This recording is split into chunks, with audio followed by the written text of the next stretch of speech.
जय हिंद दोस्तों, स्वागत है आपका। आज की क्लास में हम लोग देखने वाले हैं हिंदी पेडागोजी से सीटेट, यूपीटेट, एमपीटेट में पूछे गए महत्वपूर्ण प्रश्नों को। तो आज का टॉपिक है भाषा शिक्षण की पद्धति, जो आपके सिलेबस में दिया हुआ है, चाहे वो 1 to 5 का सिलेबस हो या 6 to 8 का सिलेबस हो, दोनों में ये दिया हुआ है, जो आपकी परीक्षा के लिए बहुत ही इंपॉर्टेंट होने वाली है। ठीक है, तो देखिए आज हम लोग सीटेट में पूछे गए सारे सवाल करेंगे। ठीक है, फिर अगले वीडियो में यूपीटेट में पूछे गए सवाल करेंगे। तो चलिए स्टार्ट करते हैं। ये रहा आपका सवाल, ये है आपका सवाल, बहुत ही इंपॉर्टेंट है, पूरा क्लास देख के जाइएगा। 30 से 35 प्रश्नों का वीडियो है ये, और सारे इंपॉर्टेंट प्रश्न हैं। पहला सवाल है कि भाषा के संदर्भ में कौन सा कथन असत्य है? भाषा के संदर्भ में कौन सा कथन असत्य है? ऑप्शन देख सकते हैं आप। भाषा मनुष्यों के बीच परस्पर संवाद स्थापित करने का कार्य नहीं करती, असत्य कथन पूछा गया है। भाषा ज्ञानार्जन का साधन है, ये तो सत्य है, भाषा जो है ज्ञान अर्जन का साधन भाषा ही है। ठीक है, भाषा सामाजिक अस्मिता का साधन है, ये भी कथन सत्य है। भाषा नियमबद्ध व्यवस्था है, ये भी कथन सत्य है। लेकिन भाषा मनुष्यों के बीच परस्पर संवाद स्थापित करने का कार्य नहीं करती है, ये कथन असत्य है, यही कथन असत्य है। अगर भाषा, आप किसी भाषा को नहीं जान रहे हैं तो फिर अपने मन की बात, अपने दिल की बात, अपना जो दुख सुख है वो किसी को बता नहीं पाइएगा। तो यहाँ पे ये कथन असत्य है। चलिए अगला सवाल देखिए। अगला सवाल आपके प्रश्न में करेगा, आपके परीक्षा में कर देगा ये सवाल पूरा बवाल, क्योंकि यह बार बार परीक्षा में पूछा गया है। ठीक है, भाषा शिक्षण क्या है? देखिए भाषा शिक्षण क्या है, तो यह जानना कि बच्चा पढ़ना लिखना कैसे सीखता है। दूसरा है यह जानना कि बच्चे को पढ़ना लिखना कैसे सिखाया जाए। दोनों देख के आप नर्वस नहीं होइएगा, अपसेट नहीं होइएगा, क्योंकि इसका आंसर दोनों होगा। क्यों दोनों होगा? क्योंकि हम लोग ये सोचते हैं कि चलो भाई ये भाषा शिक्षण जो है, बच्चा को कैसे पढ़ना लिखना सिखाया जाए, तो भाषा शिक्षण का काम है। यह जानना बच्चे को पढ़ना लिखना कैसे सिखाया जाए, बच्चे कैसे पढ़ना लिखना सीखते हैं, ये दोनों सेम है, दोनों सेम सेंटेंस है। तो इसका आंसर हो जाएगा ऑप्शन 3। ठीक है, ऑप्शन 3, 1 और 2 दोनों। आज का टॉपिक बहुत ही इंपॉर्टेंट है। ठीक है, हिंदी प्रैक्टिस सेट में आपका अभी पेडागोजी चल रहा है, फिर मैं हिंदी का व्याकरण भी लेकर आऊँगा। बस आपका एक कमेंट का ज़रूरत है, कमेंट कर दीजिएगा कि आपको हिंदी का व्याकरण चाहिए। अगर आप इंग्लिश पेडागोजी पढ़ना चाहते हैं तो मैं उसका भी बंदोबस्त कर दूंगा, केवल आपका कमेंट चाहिए। चलिए तीसरा नंबर सवाल बहुत ही इंपॉर्टेंट है, इस तरह का सवाल परीक्षा में पूछा जाता है। कथन दे देगा, कारण दे देगा, आप कंफ्यूज हो जाइएगा कि अरे इसको बनाएंगे तो बनाएंगे कैसे। ठीक है, तो सवाल देखिए, पहला है कि कथन कह रहा है कि भाषागत शुद्धता के प्रति अत्यधिक कठोर व्यवहार नहीं अपनाना चाहिए, ये कथन है। ठीक है, भाषागत शुद्धता के प्रति अत्यधिक कठोर व्यवहार नहीं अपनाना चाहिए। यहाँ पे देखिएगा, जहाँ मैं रिंग मार रहा हूँ, जहाँ पर सर्किल कर रहा हूँ, वहाँ देखिएगा। अगला है कारण यानी आर यानी रीजन है। ठीक है, आर से रीजन हो जाएगा। तो रीजन क्या है कि भाषा शिक्षण में समृद्ध भाषिक परिवेश उपलब्ध कराना आवश्यक है। देखिए ये सही है। ठीक है, परिवेश, भाषा शिक्षण में समृद्ध परिवेश उपलब्ध कराना। मान लीजिए हमको इंग्लिश सीखना है। ठीक है, इंग्लिश सीखना है, तो जहाँ पे इंग्लिश बोलने वाले बच्चे या इंग्लिश बोलने वाले लोग हैं, इंग्लिश बोलने वाली सोसाइटी में अगर हम रहते हैं, तो वहाँ पे इंग्लिश ऑटोमेटिक हम लोग धीरे धीरे सुन के, समझ के, ठीक है, प्रैक्टिस करके सीख लेंगे। लेकिन अगर आपको जहाँ केवल बंगला बोला जा रहा है, ठीक है, जहाँ केवल बंगला बोला जा रहा है और वहाँ आपको बोला जाए कि इंग्लिश सीखिएगा, तो वो वहाँ आपको सीखने में कठिनता होगी। तो ये तो रीजन ठीक है। लेकिन कह रहा कि भाषागत शुद्धता, देखिए भाषागत शुद्धता में अगर आप कठोर व्यवहार नहीं लाइएगा तो ये सुधार नहीं होगा। ठीक है, तो यहाँ पे कथन जो है ये गलत है, तो इसका आंसर हो जाएगा कि कथन ए गलत है और कारण आर सही है। ठीक है, समझ में आ गया? अगर समझ में आ गया तो कमेंट कीजिए। ठीक है, चलिए अगला देखिए। अगला भाई पगला, चलिए अगला क्वेश्चन देखिए। क्वेश्चन है कि इनमें से प्राथमिक स्तर पर भाषा शिक्षण का कौन सा उद्देश्य अनिवार्यता नहीं है? प्राथमिक स्तर पर, ठीक है, प्राथमिक स्तर पर 1 to 5 से लेके 6 to 8 तक, ठीक है, ये दोनों प्राथमिक स्तर है, ठीक है, ये है निम्न प्राथमिक स्तर, ये है उच्च प्राथमिक स्तर, ठीक है। तो कह रहा है कि इनमें से प्राथमिक स्तर पर भाषा शिक्षण का कौन सा उद्देश्य अनिवार्यता नहीं है? तो देखिए कौन सा उद्देश्य नहीं है, देखिए विभिन्न संदर्भों में प्रयुक्त शब्दों का सही अर्थ तो होना चाहिए, ठीक है, सही अर्थ ग्रहण करना ये उद्देश्य है इसका। अगला है विभिन्न संदर्भों और स्थितियों में अपनी बात व्यक्त करने की कुशलता का विकास, ये भी इसका सही है, ठीक है। अगला है भाषा के अलंकारिक प्रयोग की क्षमता का विकास, ये भी इसका सही है, ठीक है। अगला है सॉरी ये सही नहीं है, ये गलत है। अलंकारिक प्रयोग का जो क्षमता है, ठीक है, अलंकारिक प्रयोग, ये अलंकार का प्रयोग प्राथमिक स्तर पर कोई मायने नहीं रखता है, ठीक है। तो इसका जो सही आंसर हो जाएगा वो हो जाएगा ऑप्शन 3, यही इसका आंसर हो जाएगा कि प्राथमिक स्तर पर भाषा शिक्षण में अलंकार का प्रयोग का कोई काम नहीं है, ठीक है। चलिए अगला सवाल देखिए, 5 नंबर सवाल है, बहुत ही इम्पोर्टेंट है आपकी परीक्षा के लिए, ठीक है। परीक्षा बहुत ही जल्द होगी, इसलिए तैयारी करनी जरूरी है। जेटेड बार बार नहीं होगी, 15 साल 20 साल 12 साल में एक बार होगी, अब पता नहीं कब होगा। 2016 के बाद से 2026 में पार हो रहा है, ठीक है, 2026 पार हो रहा है, 27 भी हो सकता है पार ना हो जाए। तो इसके लिए आप लग जाइए तैयारी में, और जितने भी तरह का मैं आपको वीडियो, जितने तरह का क्लास अवेलेबल करा रहा हूँ, सारी आपकी परीक्षा के लिए इम्पोर्टेंट है, और सब आप ज़रूर देखिएगा और कमेंट भी कीजिएगा कि आप कहाँ से देख रहे हैं। अगर आपको इसका PDF चाहिएगा तो वो भी आपको मिलेगा। तो चलिए सवाल क्या कह रहा है कि गणित, विज्ञान, सामाजिक विज्ञान की कक्षाएं एक तरह से भाषा की ही कक्षाएं हैं, तो इस कथन के समर्थन में कौन सा तर्क सबसे कमज़ोर है? देखिए इसका 4 ऑप्शन दिया हुआ है, थोड़ा मैं इसको छोटा करता हूँ, ठीक है, तो आपको 4 ऑप्शन दिखेगा। ये इसका 4 ऑप्शन, ये इसका 4 ऑप्शन है, ठीक है। अब इसमें से आपको, आप देख सकते हैं इसको, तो इसमें देखिए लिखा है कि विभिन्न विषयों के शिक्षण में भाषा शिक्षण मुख्य उद्देश्य होता है। विभिन्न विषयों की अवधारणात्मक समझ की अभिव्यक्ति भी भाषा विशेष में होती है। विभिन्न विषयों की अवधारणाएं किसी भाषा विशेष से बनती है। विभिन्न विषयों के अध्ययन अध्यापन में भाषा साधन का कार्य करती है। तो कह रहा है कि सबसे कमज़ोर तर्क कौन सा है? यही हो जाएगा ऑप्शन 1, ठीक है। विभिन्न विषयों के शिक्षण में भाषा शिक्षण एक मुख्य उद्देश्य होता है, ठीक है, इसमें यही सबसे कमज़ोर तर्क है। चलिए आगे बढ़िए।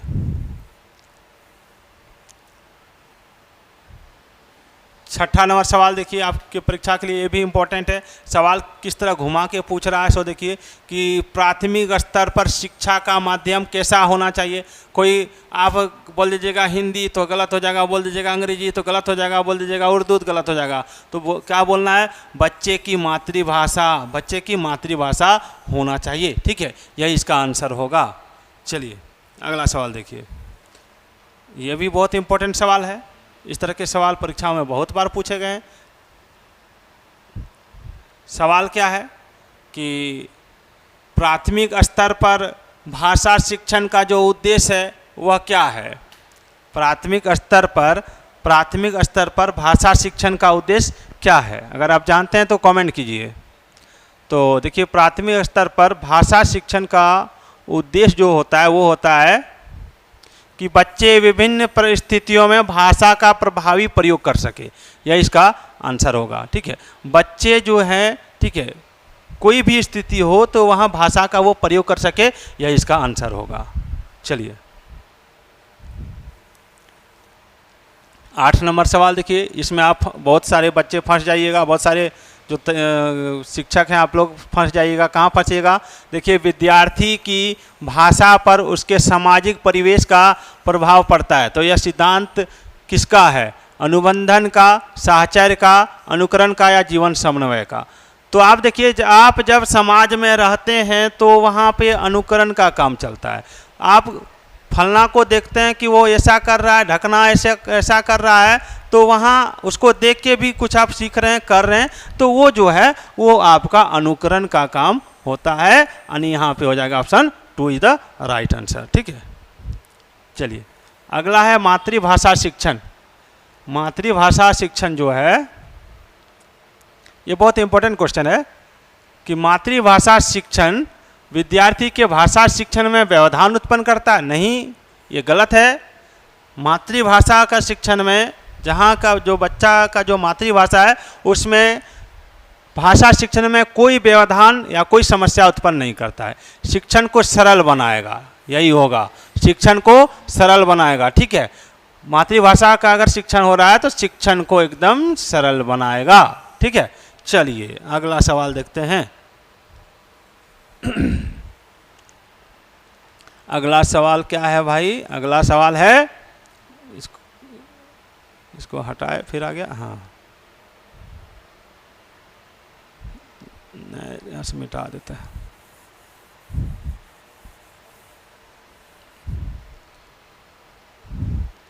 कि भाषा सीखने की कौन सी विधि मातृभाषा को मध्यस्थ बनाए बिना दूसरी भाषा को सीखने में सहायक होती है? ठीक है, सवाल को समझिए कि भाषा सीखने की कौन सी विधि मातृभाषा को मध्यस्थ बनाए बिना, यानी मातृभाषा के बिना, ठीक है, इसके बिना सहायता के, ठीक है, दूसरी भाषा को सीखने में सहायक होती है। तो इसमें दिया अनुवाद विधि, ये नहीं होगा। इस ठीक है, प्रत्यक्ष विधि ये भी नहीं होगा, द्विभाषी नहीं होगा। इसमें हो जाएगा ऑप्शन 4 प्रत्यक्ष विधि। ठीक है, चलिए अब प्रत्यक्ष विधि और प्रत्यक्ष विधि पर मैं डिटेल में आपको बताऊंगा बाद में। अभी हम लोग प्रैक्टिस सेट कर रहे हैं। अगर आपको डिटेल चाहिए तो कमेंट कीजिएगा। ये बहुत ही इंपॉर्टेंट सवाल है, बहुत ही इंपॉर्टेंट सवाल है। सवाल क्या कह रहा है?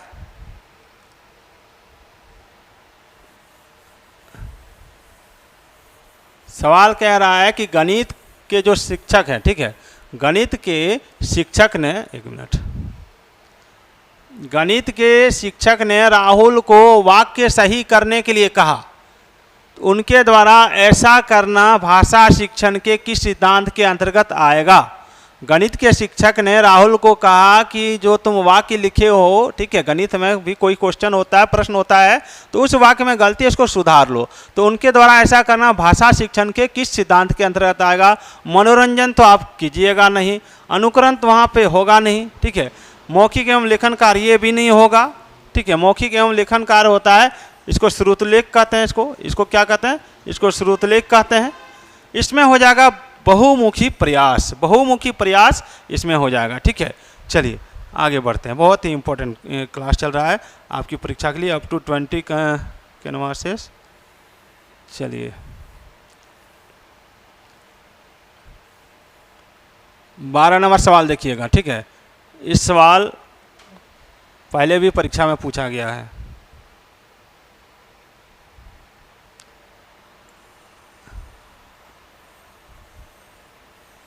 सवाल है कि कविता पाठ करवाना किस सिद्धांत के अंतर्गत आता है? ठीक है, कविता पाठ करवाना किस सिद्धांत के अंतर्गत आता है? आप किसी बच्चे को क्लास में बोल देते हैं कि आज हम लोग कविता याद करेंगे, तो कविता याद करेंगे तो उसमें हम लोग उससे एक काम करवाने लगते हैं। तो काम करना यानी एक्शन, एक्शन यानी क्रिया, तो इसमें हो जाएगा क्रियाशीलता का सिद्धांत, क्रियाशीलता का सिद्धांत हो जाएगा। ठीक है, चलिए हम लोग आगे बढ़ते हैं। अगला है कि अभिप्रेरणा का सिद्धांत। अभिप्रेरणा का सिद्धांत देखिए, अभिप्रेरणा, जहाँ भी अभिप्रेरणा देखिए, ठीक है, जहाँ भी अभिप्रेरणा देखिएगा वहाँ क्या कीजिएगा? जहाँ भी अभिप्रेरणा देखिएगा वहाँ समझ जाइए कि बच्चे को प्रोत्साहित किया जा रहा है। ठीक है, क्या किया जा रहा है? प्रोत्साहित किया जा रहा है, यानी यहाँ हो जाएगा विद्यार्थियों को प्रोत्साहित करने पर बल देता है कौन? तो अभिप्रेरणा का सिद्धांत। ठीक है, चलिए आगे बढ़ते हैं।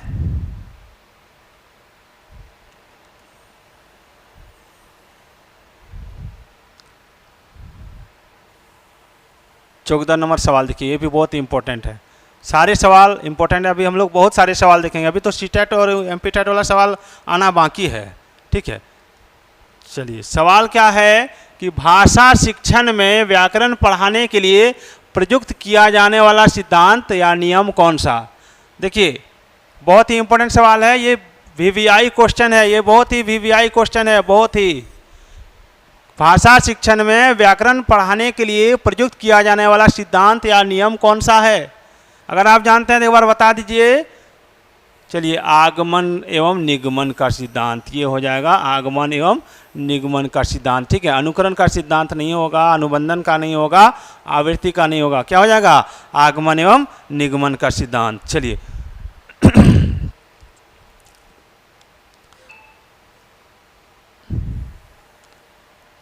15 नंबर देखिए, 15 नंबर भी आपके लिए बहुत इंपॉर्टेंट है। ठीक है, 15 नंबर क्या कह रहा है कि भाषा की कक्षा में कौन सी शिक्षण युक्ति सबसे कम प्रभावी है। भाषा की कक्षा में आप हैं, उसमें कौन सी शिक्षण युक्ति सबसे कम प्रभावी है। यहाँ दिया उचित गति एवं प्रवाह के साथ पढ़ने पर बल देना, ये तो सही है। ठीक है, ये प्रभावी है। शुद्ध उच्चारण पर अत्यधिक बल देना, ये भी प्रभावी है। बच्चों की रुचि के अनुसार परिचित विषय, ये भी प्रभावी है। लेकिन दूसरों की हस्तलिखित सामग्री पत्र आदि पढ़वाना, ये प्रभावी नहीं है। ठीक है, ये प्रभावी नहीं है, इसको याद रखिएगा। चलिए आगे बढ़ते हैं। ये भी देखिए बहुत इंपॉर्टेंट है। इसमें इंपॉर्टेंट क्या है सो देखिए, इसमें इंपॉर्टेंट है कि कहानियाँ बच्चों के भाषा विकास में किस प्रकार सहायक है। आप कहानी सुना रहे हैं या बच्चे कहानी पढ़ रहे हैं, ठीक है, तो उसमें किस प्रकार सहायक है। तो देखिए उसमें सहायक जो है, ठीक है, तो ये बच्चों की कल्पना शक्ति, सृजनात्मकता और चिंतन करने को बढ़ावा देती है। ठीक है, जब बच्चे कहानी पढ़ते हैं तो उसके अंदर कल्पना शक्ति जगती है, उसके अंदर कुछ नया करने का भाव आता है, जिसको सृजनात्मकता कहते हैं। उसके अंदर सोचने की क्षमता बढ़ती है, जिसको चिंतन कहते हैं। ठीक है, तो इसका यही आंसर होगा। चलिए आगे बढ़ते हैं। 17 नंबर सवाल, उसके बाद हम लोग देखेंगे विगत वर्षों में पूछे गए प्रश्नों को। ठीक है, 17 नंबर सवाल क्या कह रहा है। 17 नंबर सवाल कह रहा है कि पाठ के अंत में अभ्यास और गतिविधियों का उद्देश्य कौन सा नहीं है। तो भाषा का विस्तार करना, सृजनात्मकता का विस्तार करना, बच्चों को अभिव्यक्ति के अवसर प्रदान करना, प्रश्नों के उत्तर सरलता से याद करवाना, यही नहीं हो जाएगा। ठीक है, आप देखिएगा, ठीक है, कि पाठ के अंत में अभ्यास और गतिविधियों का उद्देश्य प्रश्नों का उत्तर सरलता से याद करवाना, याद नहीं करवा सके। अगर याद करवाने की बात, रटने की बात हो रही है तो सीडीपी में इसका स्थान बहुत ही कम होता है। ठीक है, चलिए आगे देखते हैं। आगे क्या है, ये रहा आपका इम्पोर्टेंट सवाल कि विगत वर्षों में पूछे गए प्रश्न। ठीक है, अब प्रश्न क्या है सो देखिए।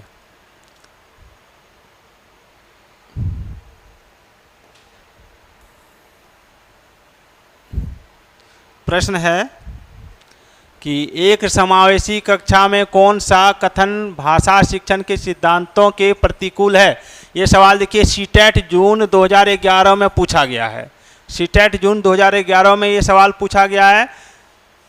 ऑप्शन देख सकते हैं, ये 4 ऑप्शन है। सवाल को एक बार और दोहरा लीजिए कि समावेशी कक्षा में कौन सा कथन भाषा शिक्षण के सिद्धांतों के प्रतिकूल है। तो देखिए इसके प्रतिकूल बताया जा रहा है। ठीक है, तो देखिए व्याकरण के नियम सिखाने से बच्चों का भाषा विकास शीघ्रता होगा, नहीं। व्याकरण के नियम से तो होता है लेकिन शीघ्रता से नहीं होता है। ठीक है, चलिए आगे बढ़ते हैं।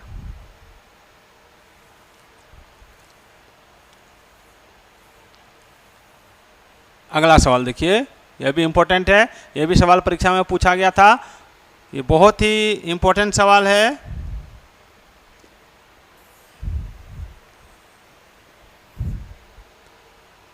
सवाल कह रहा है कि एक भाषा शिक्षक के लिए सर्वाधिक महत्वपूर्ण क्या है। ये देखिए सीटेट नवंबर 2012 में पूछा गया है एक भाषा शिक्षक के लिए सर्वाधिक महत्वपूर्ण क्या है? तो देखिए भाषा शिक्षक के लिए सर्वाधिक महत्वपूर्ण जो है वो हो जाएगा आपका ऑप्शन 1, बच्चों को भाषा प्रयोग के अवसर उपलब्ध कराना, यही हो जाएगा। ठीक है, बच्चों को अगर आप भाषा प्रयोग का अवसर उपलब्ध करवाइएगा तो बच्चे में और ज़्यादा विकास होगा भाषा का। चलिए 20 नंबर सवाल देखिए। 20 नंबर सवाल कह रहा है, क्या कह रहा है भाई? देखिए इस सवाल कह रहा है कि देखो बाबू कि निम्नलिखित में से कौन सा भाषा शिक्षण का उद्देश्य है? देखिए ये भी सीटेट नवंबर 2012 में पूछा गया सवाल है। निम्नलिखित में से कौन सा भाषा शिक्षण का उद्देश्य है? तो भाषा शिक्षण का उद्देश्य होता है कि निजी अनुभवों के आधार पर भाषा का सृजनशील प्रयोग करना, यही इसका उद्देश्य होता है। ठीक है, चलिए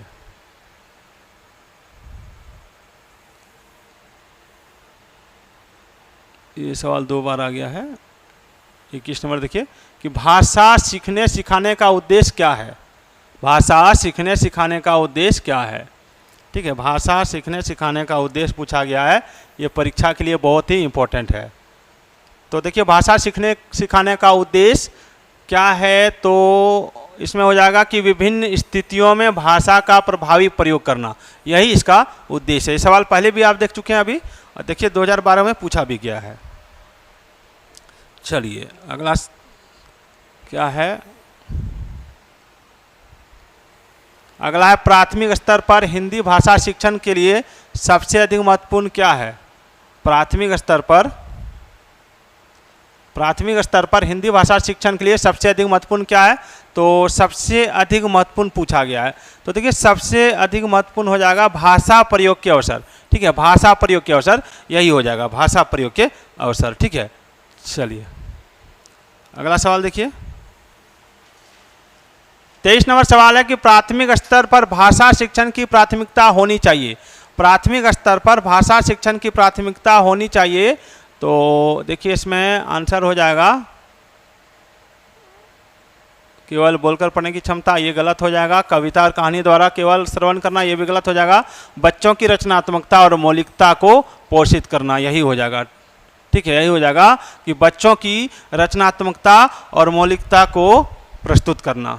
चलिए इनमें से कौन सा प्राथमिक स्तर पर हिंदी भाषा शिक्षण का उद्देश्य नहीं है? देखिए 2014 में पूछा गया सीटेट में, कौन सा प्राथमिक स्तर पर हिंदी भाषा शिक्षण का उद्देश्य नहीं है? तो इसमें उद्देश्य नहीं हो जाएगा आपका संदर्भ के अनुसार लगाकर पढ़ने का प्रयास करना, चित्रकारी को स्वयं की अभिव्यक्ति का माध्यम बनाना, बच्चों की भाषा और स्कूल की भाषा में संबंध बनाते हुए उनसे विस्तार करना, सुनी गई बातों को ज्यों का त्यों दोहराना, सुनी गई बातों का ज्यों का त्यों दोहराना, यही हो जाएगा। ठीक है, यही हो जाएगा। हो गया। देखिए अगला सवाल है 24 नंबर सवाल, क्या कह रहा है कि इनमें से कौन सा प्राथमिक स्तर पर हिंदी भाषा शिक्षण का उद्देश्य नहीं है? देखिए ये सीटेट फरवरी 2014 में पूछा गया था। ठीक है, इसमें 4 ऑप्शन दिया हुआ है। पहला है कि संदर्भ के अनुसार लगाकर पढ़ने का प्रयास करना, ये तो इसका उद्देश्य है। चित्रकारी को स्वयं की अभिव्यक्ति का माध्यम बनाना, देखिए भाषा को आप चित्र के द्वारा भी समझा सकते हैं। ठीक है, चित्र के द्वारा भी समझा सकते हैं, लेकिन एक ये हो गया कन्फ्यूजन वाला है, बच्चों की भाषा और स्कूल की भाषा में संबंध बनाते हुए उससे विस्तार देना, ये इसका उद्देश्य हो जाएगा। सुनी गई बातों को ज्यों का त्यों दोहराना, ये इसका उद्देश्य नहीं होना चाहिए। ठीक है, ये इसका उद्देश्य नहीं होगा। भाषा शिक्षण का ये उद्देश्य नहीं है कि आप जैसे सुने उसी तरह दोहराइए, ये इसका उद्देश्य नहीं है। ठीक है, और उसके बाद अगर ये ऑप्शन नहीं दिया रहेगा तो फिर हो जाएगा ऑप्शन 2 की चित्रकारी को स्वयं की अभिव्यक्ति का माध्यम बनाना। चलिए आगे बढ़ते हैं, अगला क्वेश्चन देखते हैं, इसको मिटा देते हैं। चलिए अगला क्वेश्चन बहुत ही इंपॉर्टेंट क्वेश्चन है। ये क्वेश्चन क्या कह रहा है? क्वेश्चन कह रहा है कि प्राथमिक स्तर पर बच्चों को भाषा सिखाने का सर्वोपरि उद्देश्य क्या है? मुहावरे लोकोक्तियों का ज्ञान प्राप्त करना, कहानी कविताओं को दोहराने की कुशलता का विकास करना, तेज प्रवाह के साथ पढ़ने की योग्यता विकास करना। ये तीनों में से कोई नहीं होगा, ये तीनों में से कोई नहीं होगा। क्या हो जाएगा? ऑप्शन डी हो जाएगा। क्या? कि अपनी बात को दूसरों के समक्ष अभिव्यक्त करने की कुशलता का विकास करना, प्राथमिक स्तर पर बच्चों को भाषा सिखाने की बात कही गई है। ठीक है, चलिए आगे बढ़ते हैं, आगे देखते हैं अगला सवाल।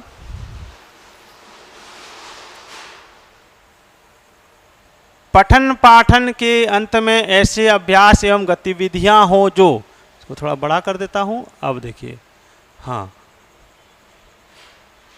पठन पाठन के अंत में ऐसे अभ्यास एवं गतिविधियां हो जो, देखिए सीटेट 2015 में पूछा गया सवाल है, जो सरल भाषा वाले हो, बच्चों को स्वयं कुछ करने और सीखने का अवसर प्रदान करे, केवल पाठ से संबंधित, ये तो होगा ही नहीं, पाठ पर बिल्कुल आधारित ना, ये तो होगा ही नहीं। ठीक है, इसमें हो जाएगा बच्चों को स्वयं कुछ करने और सीखने का अवसर प्रदान कर। देखिए जहाँ भी आपको अवसर मिल जाए, प्रोत्साहन मिल जाए, ठीक है, वही इसका आंसर होता है। प्रोत्साहन, अवसर, अभिप्रेरणा, ठीक है, वही इसका आंसर हो जाएगा। चलिए अगला सवाल देखिए,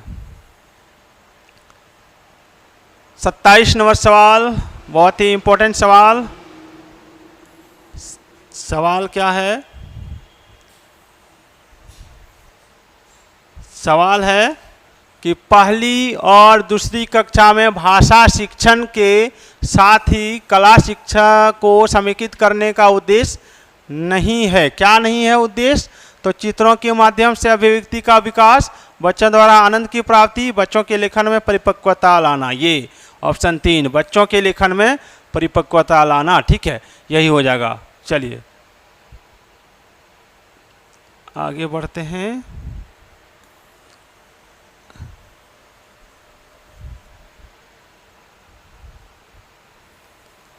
अट्ठाईस नंबर सवाल देखिए, 28 नंबर है, भाषा की कक्षा में यह आवश्यक है कि, क्या आवश्यक है? भाषा की कक्षा में क्या आवश्यक है?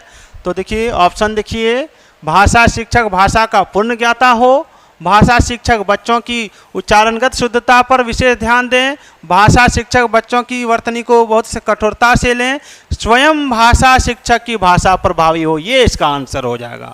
ठीक है, जो भाषा की कक्षा में यह आवश्यक है कि जो भाषा सिखाने वाले शिक्षक हैं, जो भाषा शिक्षक हैं, उसकी जो भाषा है वो बहुत ही प्रभावी होनी चाहिए। ठीक है, ताकि उनको देख के बच्चे सीख सकें। चलिए आगे बढ़ते हैं बाबू, अगला सवाल।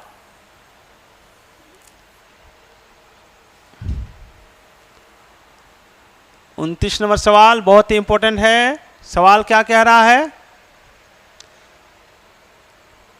सवाल कह रहा है कि भाषा सीखने का उद्देश्य क्या है। ये प्रश्न आपने थंबनेल में देखा भी होगा कि भाषा सीखने का उद्देश्य क्या है।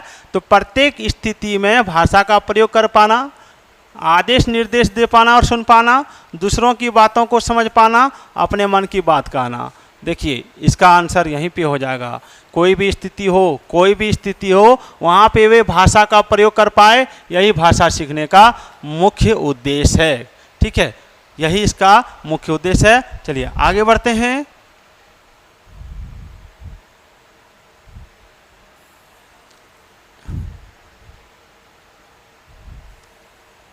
आगे, किसी समावेशी कक्षा में कौन सा कथन भाषा शिक्षण के सिद्धांतों के अनुकूल है। सवाल को एक बार और दोहरा देते हैं। सवाल को जितना बार सुनिएगा उतना समझ में आएगा। सवाल क्या है कि किसी समावेशी कक्षा में कौन सा भाषा शिक्षण के सिद्धांतों के अनुकूल है। तो देखिए इसमें आंसर हो जाएगा ऑप्शन 1, प्रिंट समृद्ध माहौल। अब कहिएगा प्रिंट समृद्ध माहौल क्या है। तो आप देखते होंगे स्कूल में दीवार में फोटो वगैरह, A for Apple, B for ball, 2 का टेबल, 2 का पहाड़ा, हाथी का फोटो, पेड़ का फोटो, ये सब बना के उसमें बहुत कुछ लिखा हुआ रहता है, तो वो प्रिंट समृद्ध माहौल कहलाता है। तो ये इसका आंसर हो जाएगा। ठीक है, चलिए अगला सवाल कि भाषा और विचार के संबंधों की चर्चा में अग्रणी कौन है। ठीक है, ये सवाल बहुत ही बार पूछा गया है। इसको मिटाए नहीं है, इसको मिटा देते हैं।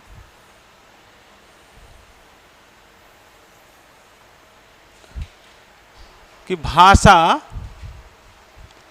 भाषा और विचार के संबंध की चर्चा में अग्रणी कौन है। तो पियाजे यहाँ पे नहीं हो जाएगा, स्किनर भी नहीं होगा, वाइगोत्स्की भी नहीं होगा, कौन हो जाएगा? चोम्स्की हो जाएगा। चोम्स्की का नाम भाषा के क्षेत्र में बहुत ही ज़्यादा है, चोम्स्की का नाम, ठीक है, याद रखिएगा। ये इंपॉर्टेंट सवाल है। कौन सवाल है ये? इंपॉर्टेंट सवाल। चलिए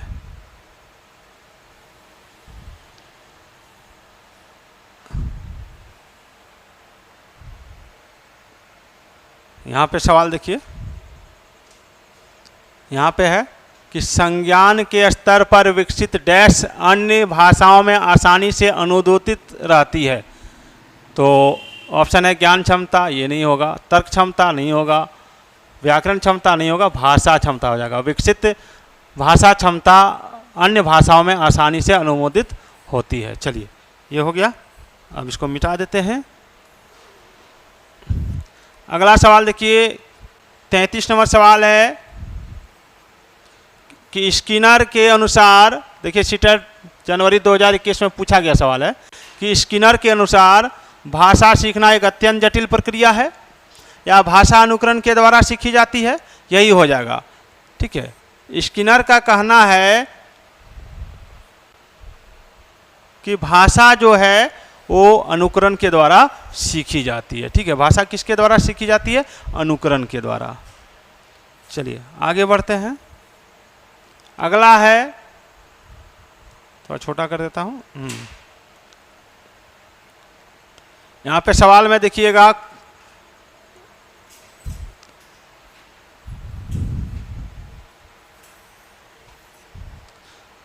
सवाल कह रहा है कि निम्नलिखित कथनों को पढ़िए तथा समग्र भाषा उपागम के संदर्भ में सही को चुनिए। सीटेट जनवरी 2021 में पूछा गया सवाल है।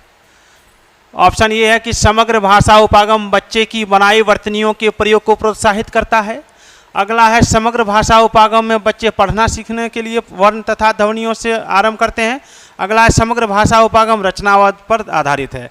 तो इसका आंसर हो जाएगा ये तीनों, इसका सही हो जाएगा, ये तीनों सही हो जाएगा, यानी option 4 is the right answer. चलिए दोस्तों एक बार कमेंट कीजिएगा, अगर आपको सामाजिक विज्ञान, विज्ञान और इंग्लिश का प्रैक्टिस क्लास, हिंदी का प्रैक्टिस क्लास चाहिए, इस तरह का प्रैक्टिस सेट चाहिए, तो एक बार आप कमेंट कर दीजिएगा कि हमें सामाजिक विज्ञान चाहिए या फिर विज्ञान चाहिए या इंग्लिश चाहिए या फिर हिंदी चाहिए। मैं उसी तरह का, मैं और विष्णु सर दोनों मिलके, जो आपके मैथ के टीचर हैं, विष्णु सर मैथ और साइंस रीजनिंग के शिक्षक हैं वे, ठीक है, तो वे आपकी बहुत हेल्प करेंगे। तो चलिए अगला सवाल देखते हैं, यही अंतिम 2 सवाल बाकी है। सवाल क्या है, इसको मिटा देता हूँ। सवाल है कि बहुबुद्धि के सिद्धांत के संदर्भों में निम्नलिखित में से कौन सी बुद्धि भाषा से संबंधित है? ऑप्शन है प्रवाह सटीकता बुद्धि, भाषाई मौखिक बुद्धि, शब्दावली व्याकरण बुद्धि, दृश्यात्मक स्थानिक बुद्धि। क्या हो जाएगा? बहुत ही इंपॉर्टेंट सवाल है। तो देखिए इसका आंसर हो जाएगा ऑप्शन 2, भाषाई मौखिक बुद्धि, भाषाई मौखिक बुद्धि, ठीक है। चलिए इसको मिटा देते हैं। हाँ, और अंतिम सवाल आपके लिए रहेगा, इसका आंसर आपको कमेंट करना है, ठीक है।